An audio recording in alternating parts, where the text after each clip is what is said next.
Smilodon had 7-inch fangs designed to puncture jugulars. It's the most famous prehistoric predator that ever lived. The American lion weighed 400 kilograms. It had a brain 30% larger than any big cat alive today. For 300,000 years, these two apex predators coexisted. This is the story of who really ruled Ice Age America. Smilodon's saber teeth. 7 inches of serrated bone designed to do one thing: kill quickly. They were surgical instruments. The teeth themselves were actually fragile compared to a lion's canines, relatively thin, easily broken if used wrong. So Smilodon didn't use them like a lion uses its teeth. It couldn't just bite down on anything and expect results. Instead, Smilodon had to be precise. The kill sequence worked like this. First, Smilodon would wrestle prey to the ground using its incredibly powerful front legs. Muscles built like a wrestler's.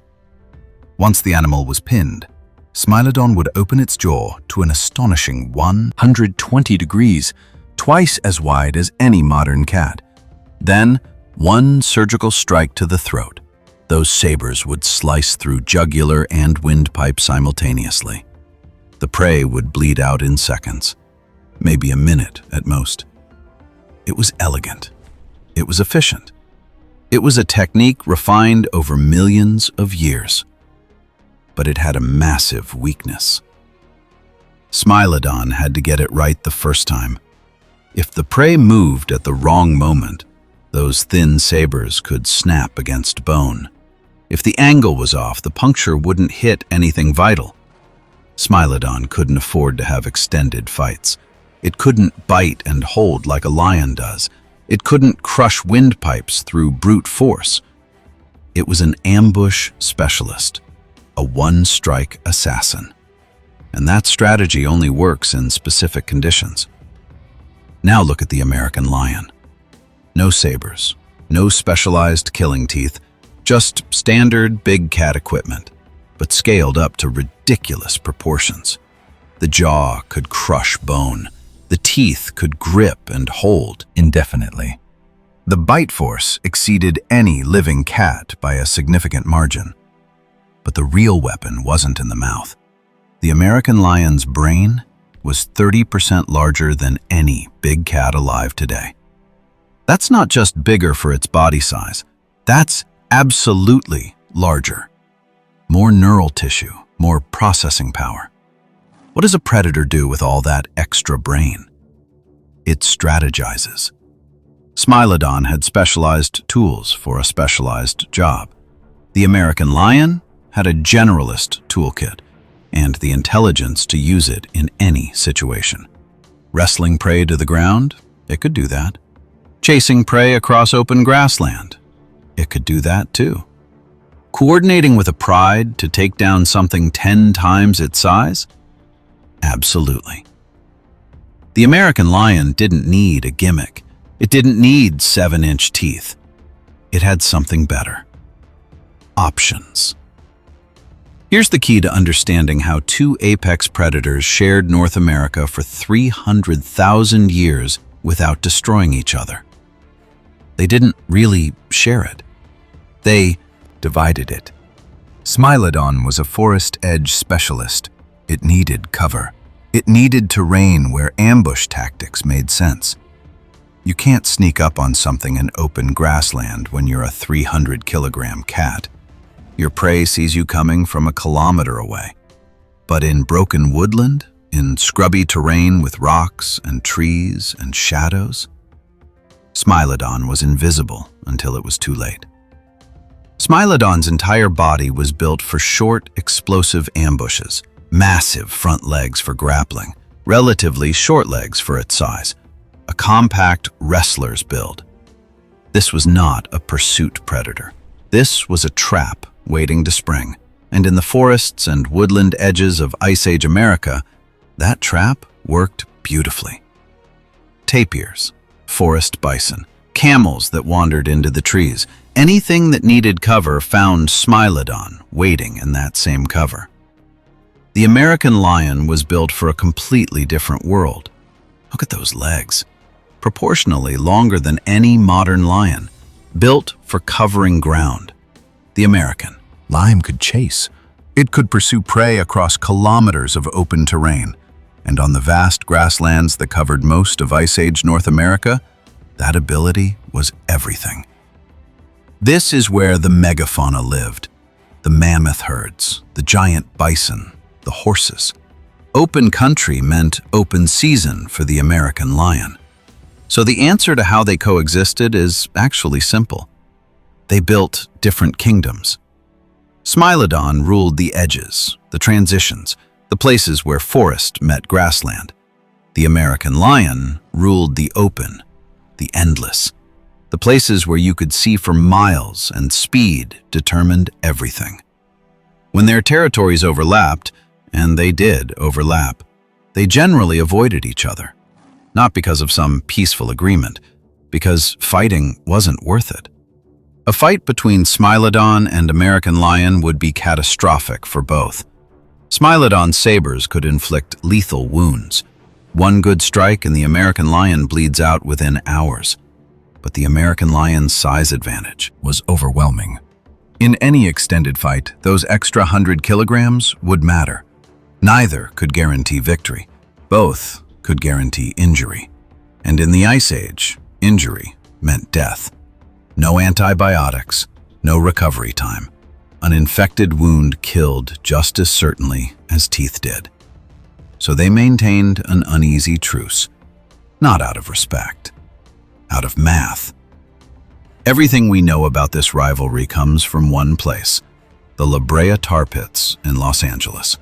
For over 40,000 years, these bubbling pools of asphalt have been trapping animals. Something gets stuck. Predators come to eat it. They get stuck too. Layer after layer, century after century. The result is the most complete record of Ice Age predators anywhere on Earth. And what that record tells us changes everything we assumed about these cats. La Brea has produced over 2,000 Smilodon specimens. 2,000! It's one of the most common animals in the entire collection, more common than many herbivores. That tells us something important about how Smilodon hunted. It was opportunistic, reckless even. When Smilodon heard prey struggling in the tar, it didn't calculate the risk. It charged in, again and again and again. Hundreds of Smilodons died because they couldn't resist an easy meal that turned out to be a trap. Now look at the American lion count. Around 100 specimens. Total. Not because they were rare. Fossil evidence from other sites suggests healthy populations across the continent. They just didn't fall for the trap as often. The American lion looked at a struggling animal in suspicious black goo and apparently thought, "That seems wrong." That extra brain matter was doing exactly what extra brain matter does. It was assessing risk. Picture this scene playing out over and over across thousands of years. A mammoth calf gets stuck in tar. Its distress calls echo across the landscape. Smilodon hears easy prey and rushes in. Gets stuck. Dies.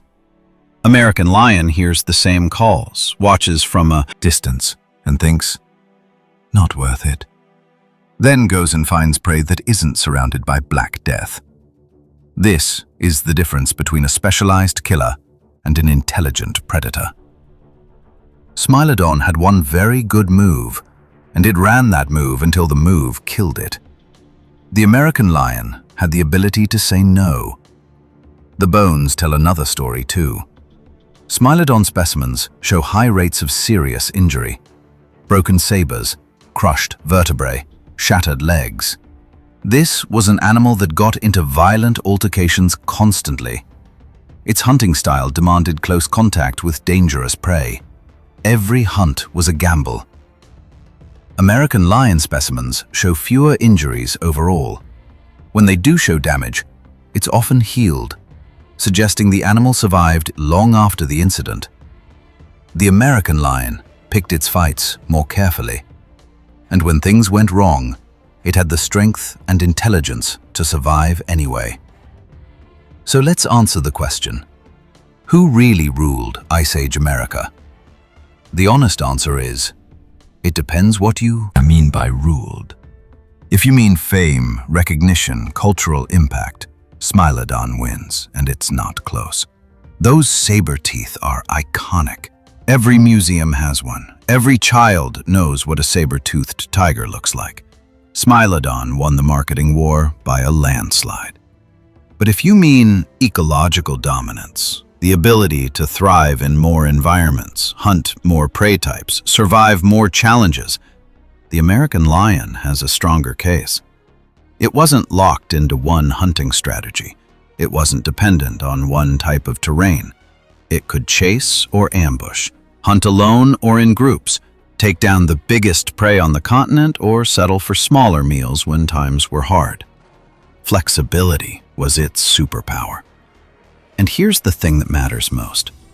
When the Ice Age ended, when the climate shifted and the megafauna started disappearing, both cats went extinct. But they didn't go extinct at exactly the same time. Smilodon vanished around 11,000 years ago. The American lion held on slightly longer in some regions, not by much, a few hundred years at most. But in evolutionary terms, that matters. The more adaptable predator survived the changing conditions just a little bit longer, because it had options, because it could adjust, because it had a brain that could solve new problems instead of just repeating old solutions. In the end, neither cat survived what was coming. Humans, climate change, the complete collapse of the prey base they both depended on. Smilodon's sabers couldn't kill climate change. The American lion's brain couldn't outsmart extinction. They both lost to the same forces that would reshape the entire planet. But for 300,000 years, they were the most magnificent predators North America had ever seen. Two different answers to the same question. How do you dominate a continent? One chose specialization, perfect tools for a perfect job. One chose flexibility, good enough tools for any job. History remembers the specialist, but the generalist might have been the real king. Imagine standing on the grasslands of Ice Age California. To your left, in the shadows of the oak woodland, a Smilodon watches. 300 kilograms of muscle and blade, waiting for you to make the wrong move. To your right, on the open plain, an American lion surveys its domain. 400 kilograms of power and intelligence, calculating whether you're worth the effort. Two apex predators, two completely different philosophies of violence, neither one backing down, neither one afraid. This was North America for 300,000 years, a continent ruled by cats that would make any predator alive today look like a pet. Smilodon had the fangs, the American lion had the brain. Both had 300,000 years to prove which mattered more. And in the end, neither advantage was enough. But for one glorious era, an era longer than modern humans have existed, they were the undisputed rulers of the Americas. Two kings who never needed to fight, because the continent was big enough for both. Today, you can see them both at the Brea Museum. Smilodon, with those impossible teeth that captured human imagination for centuries. American lion, standing taller, broader, somehow more imposing even without the flashy weapons. Side by side, finally at peace. The specialist and the generalist, the assassin and the strategist. Two answers to evolution's oldest question. What makes a perfect predator? Did you see what happens when this 8-foot lizard catches a kangaroo? Click here to find out why Australia's forgotten apex predator has been dominating the outback for 15 million years.